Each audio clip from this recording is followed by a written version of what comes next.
Wait, what happened? I think it cracked. What? Let me see. It cracked. Oh my god. Oh my god. Do whatever you want to do with it. It's totally fine. Famous You got that on camera, right? This is my first time in like a Rivian, actual Rivian service center ever. Maybe yours first too. Mine too, yeah. I've never been in one. Hey guys, how's it going? Hey, how are you? So you guys might remember John. We borrowed his Rivian R1T about a month and a half ago and we made a really cool vlog. We got to drive it around. We camped in it. We even cooked from it.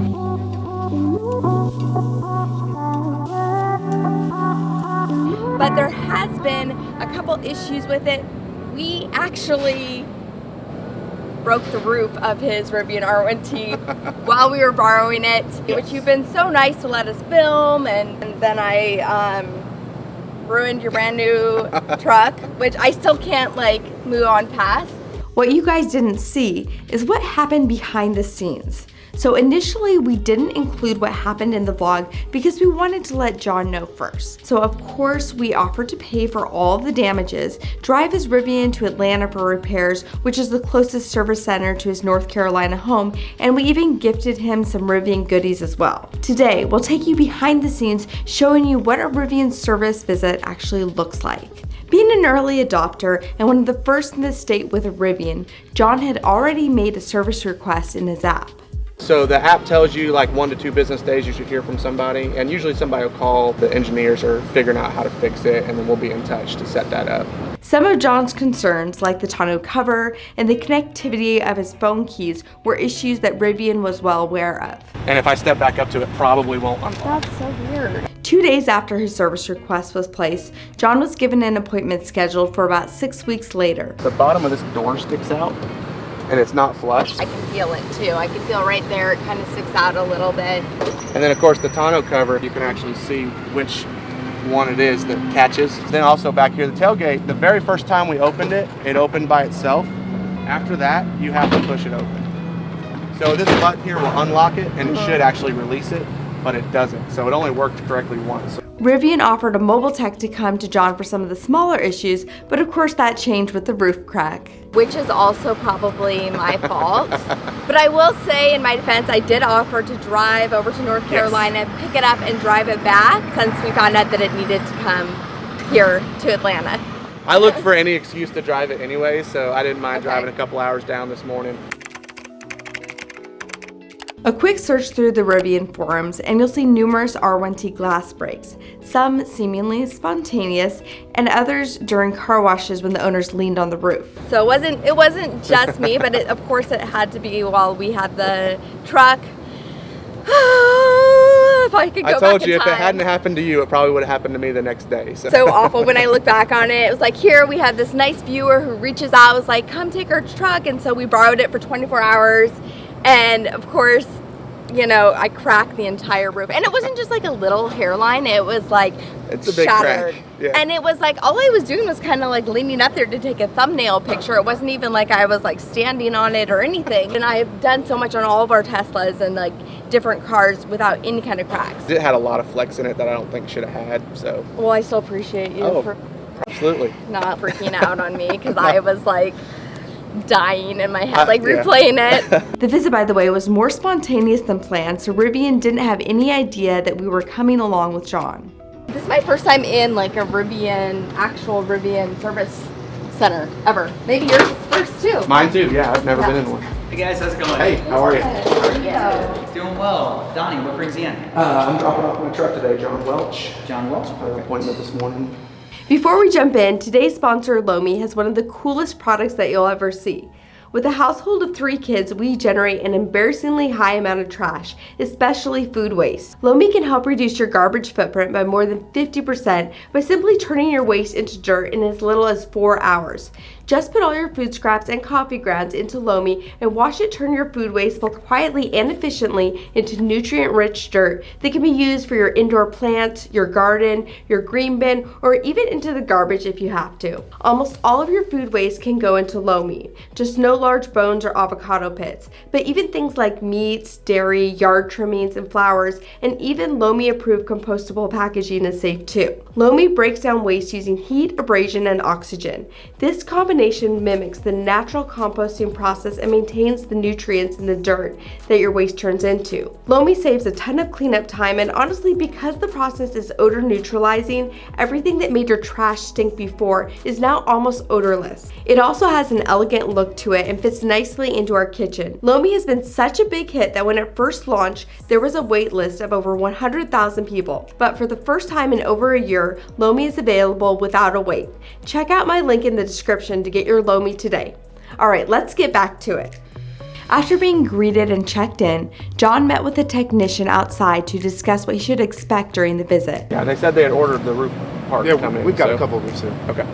Initially, John was given an estimate of about 3 days for the repairs. They had it for the first day, and they called me and they said, we got into the panels, trying to fix those, and we decided it's just beyond the scope of what we do here at the service center.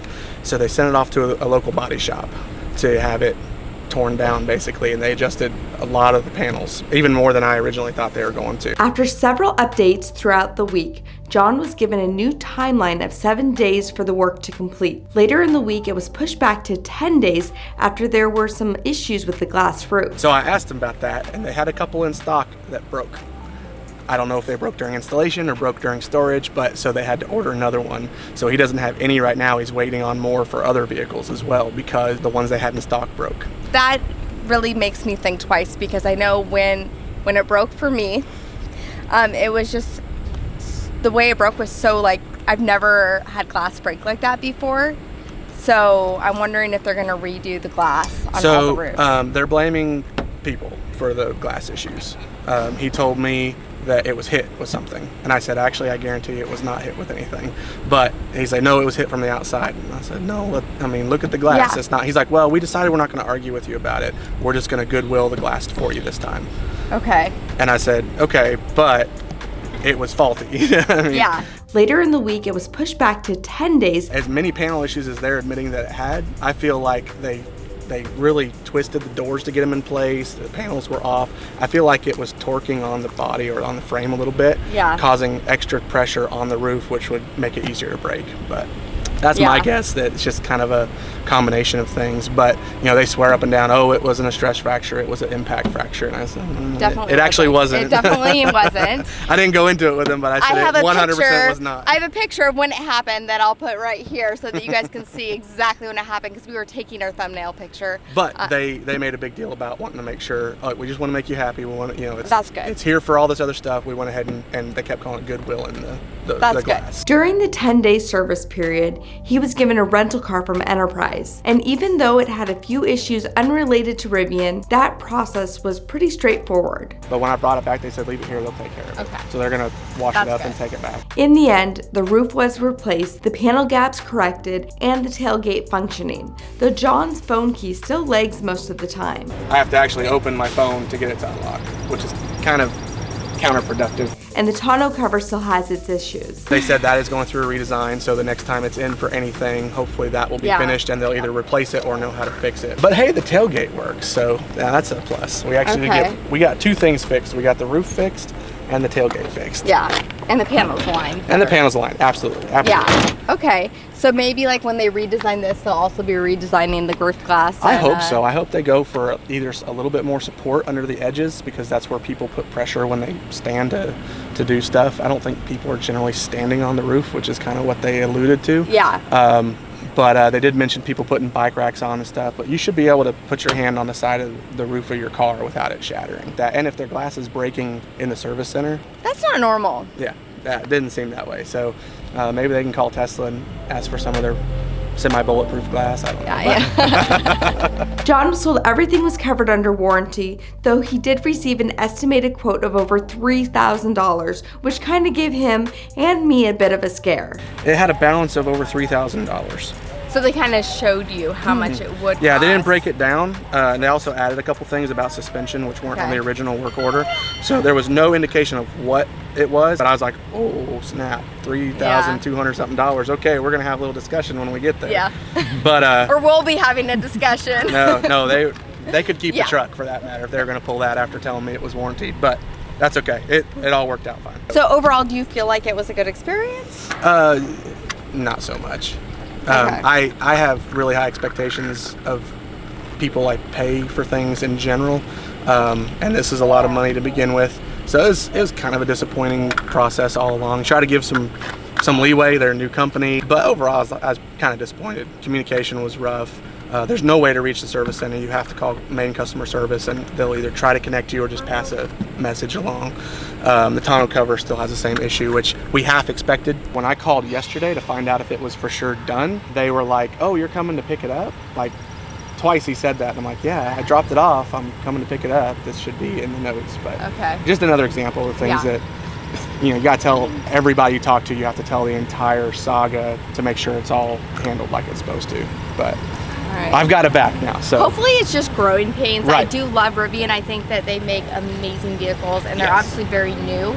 So hopefully this is stuff, and that's one of the reasons why I like to make these videos too, is to kind of like, hopefully somebody at the company sees it and they're like, okay, let's take care of this and make sure our customers are having the best possible experience ever. So I got, and they seemed generally interested in making sure I was happy with the whole experience to the extent that you could be. well, there you guys have it. What questions do you have? How would you feel if you had this kind of experience, or maybe you have had this kind of experience with Rivian? Let us know in the comments below, and thank you guys again so much for watching.